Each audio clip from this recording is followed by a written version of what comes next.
Eco পার্কে প্রথমেই ঢুকতে না ঢুকতেই সামনে দাঁড়িয়ে রয়েছে আমাদের করোনা ভাই। করোনা ভাইয়ের বিচিটা হাতে চলে এসেছে চিন্তায়। তো দেখতে পাচ্ছ যে, তো এবার ভিতরটা যাচ্ছি, দেখা যাক কী হয়। যা রোদ উঠেছে, যা গরম, ঘেমে যাচ্ছি। তাই ভাবলাম একটু ঠান্ডা ঠান্ডা আইসক্রিম খাওয়া যাক। তাই একটি জলের বোতল নিলাম আর আইসক্রিম নিলাম। তিনজন ছিলাম তো তিনটা আইসক্রিম নিয়ে নিলাম। তো ডিস্ট্রিবিউট করতে হবে। এই গরমে ঠান্ডা ঠান্ডা আইসক্রিম দারুণ ব্যাপার। কলকাতায় ঘুরতে ঘুরতে আমি চলে এসেছি মিশরে।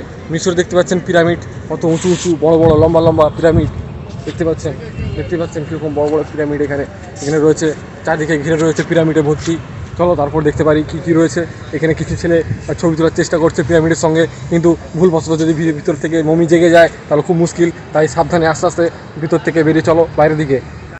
তো চারপাশটা ঠিক কেমন রয়েছিল সেটা তোমাদেরকে দেখানোর জন্য 360 ডিগ্রিতে দেখিয়ে দিচ্ছি তোমাদেরকে। তো দেখে নাও চারপাশটা ঠিক কেমন। দেখতেই পাচ্ছ ওই সাইডে পিরামিড, এই সাইডে পিরামিড রয়েছে।